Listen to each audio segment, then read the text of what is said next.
Hello friends, ಎಲ್ರಿಗೂ ನಮಸ್ತೆ. ಸ್ವರ್ಣ ಕಿಚನ್ಗೆ ನಿಮ್ಮೆಲ್ಲರಿಗೂ ಸ್ವಾಗತ. ಇವತ್ತು ನಾವು ನಮ್ಮ ಕಿಚನಲ್ಲಿ ಮೊಟ್ಟೆ ಮೆಣಸು ಹಾಕಿ ಹುಳಿ ಮಾಡ್ತಾಯಿದ್ವಿ. ತುಂಬಾ ಚೆನ್ನಾಗಿರುತ್ತೆ. ಬಿಸಿ ಬಿಸಿ ಅನ್ನಕ್ಕೆ ಈ ರೀತಿ ಮಾಡಿಕೊಂಡ್ರೆ ಸೂಪರಾಗಿರುತ್ತೆ ಕಾಂಬಿನೇಷನು. ಬನ್ನಿ ರೆಸಿಪಿನ ಸ್ಟಾರ್ಟ್ ಮಾಡೋಣ.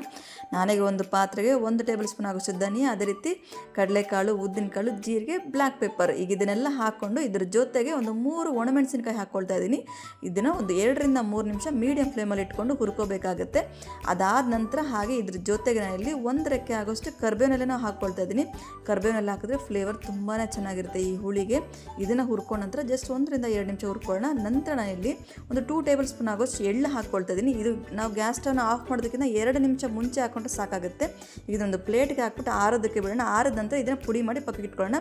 ಮತ್ತೀಗ ಅದೇ ಪಾತ್ರೆಗೆ ಒಂದು 2 ಟೇಬಲ್ ಸ್ಪೂನ್ ಆಗೋಷ್ಟು ಎಣ್ಣೆ ಹಾಕ್ಕೊಳ್ತೀನಿ. ಎಣ್ಣೆ ಬಿಸಿ ಆದ ನಂತರ ಕಡಲೆಬೇಳೆ, ಜೀರಿಗೆ, ಸಾಸಿವೆ, ಅದೇ ರೀತಿ 1 ಮೀಡಿಯಂ ಸೈಜ್ ಈರುಳ್ಳಿದಲ್ಲಿ ಅರ್ಧ ಈರುಳ್ಳಿ ಹಾಕ್ಕೊಳ್ತಿದ್ದೀನಿ. ಶುಂಠಿ, ಬೆಳ್ಳುಳ್ಳಿ ಎರಡನ್ನು ಜಜ್ಜಿಬಿಟ್ಟು ಹಾಕ್ಕೊಳ್ತಿದ್ದೀನಿ. ಒಂದು 2 ಹಸಿಮೆಣಸಿನಕಾಯಿ ಸಣ್ಣದಾಗಿ ಹಚ್ಬಿಟ್ಟು ಒಂದು 2 ರೆಕ್ಕೆ ಆಗೋಷ್ಟು ಕರ್ಬೇವನ್ನೆಲ್ಲ ಹಾಕ್ಕೊಳ್ತಿದ್ದೀನಿ.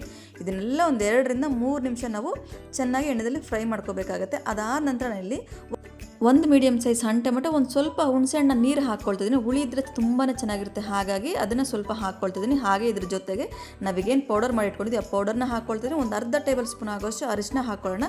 ಈಗ ಒಂದ್ಸರಿ ಚೆನ್ನಾಗಿ ಮಿಕ್ಸ್ ಮಾಡ್ಕೊಂಡು ಅದಾದ ನಂತರ ನೀರು ಎಷ್ಟು ಕ್ವಾಂಟಿಟಿ ಬೇಕಾಗುತ್ತೆ ಅಷ್ಟನ್ನು ನೋಡಿ ಹಾಕ್ಕೋಬೇಕಾಗುತ್ತೆ. ನಾನಿಲ್ಲಿ ಹತ್ರ ಒಂದು 600 ml ಆಗೋಷ್ಟು ನೀರನ್ನ ಹಾಕ್ಕೊಂಡಿದ್ದೀನಿ.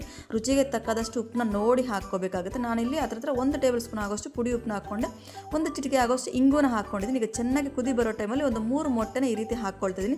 ನೀವು ಬೇಕಾದ್ರೆ 4-5 ಎಷ್ಟು ಬೇಕಾದರೂ ಹಾಕ್ಕೋಬೋದು. ಹಾಕ್ಕೊಂಡ್ಮೇಲೆ ಒಂದು ಸ್ವಲ್ಪ ಕೊತ್ತಂಬರಿನ ಹಾಕಿ ಒಂದು 5 ನಿಮಿಷ ಈ ರೀತಿ ಲೋ ಫ್ಲೇಮಲ್ಲಿಟ್ಟು ಕುಕ್ ಮಾಡಿಕೊಂಡು ಡೈರೆಕ್ಟ್ ಸರ್ವ್ ಮಾಡ್ಕೋಬೋದು. ಬಿಸಿ ಬಿಸಿ ಅನ್ನಕ್ಕೆ ಸೂಪರ್ ಕಾಂಬಿನೇಷನ್ ಇರುತ್ತೆ.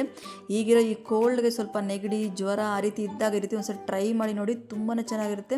ನಾವು ಸ್ವಲ್ಪ ಹುಳಿ ಇಟ್ಟಿರೋ ಕಾರಣ ಹುಳಿ ಖಾರ ಕಾಂಬಿನೇಷನ್ ಮಾತ್ರ ಸೂಪರಾಗಿರುತ್ತೆ. ನೀವು ಮುದ್ದೆಗೆ ಟ್ರೈ ಮಾಡೋಕ್ಕೆ ಅಷ್ಟು ಚೆನ್ನಾಗಿರೋದಿಲ್ಲ, ಆದರೆ ಬಿಸಿ ಬಿಸಿ ಅನ್ನಕ್ಕೆ ಮಾತ್ರ ಸೂಪರ್ ಕಾಂಬಿನೇಷನ್ ಆಗಿರುತ್ತೆ. ನಿಮ್ಗೆ ಈ ವಿಡಿಯೋ ಇಷ್ಟ ಆಗಿದ್ರೆ ಲೈಕ್ ಮಾಡಿ, ಹಾಗೆ ನೀವು ಸಹ ಒಂದ್ಸರಿ ಟ್ರೈ ಮಾಡಿ ಕಮೆಂಟ್ಸಲ್ಲಿ ತಿಳಿಸಿ ನಿಮ್ಮ ಮನದಲ್ಲಿ ಯಾವ ರೀತಿ ಬಂತು ಅಂತೇಳಿ. ಹಾಗೆ ನನ್ನ ಚಾನಲ್ನ ಸಬ್ಸ್ಕ್ರೈಬ್ ಮಾಡೋದು ಮಾತ್ರ ಮರಿಬೇಡಿ ಅಂತ ಹೇಳ್ತಾ ನಾನು ಈ ವಿಡಿಯೋನಲ್ಲಿ ಮುಗಿಸ್ತೀನಿ. ಮತ್ತೊಂದು ಒಳ್ಳೆ ವಿಡಿಯೋ ಜೊತೆ ಬರ್ತೀನಿ. Thank you.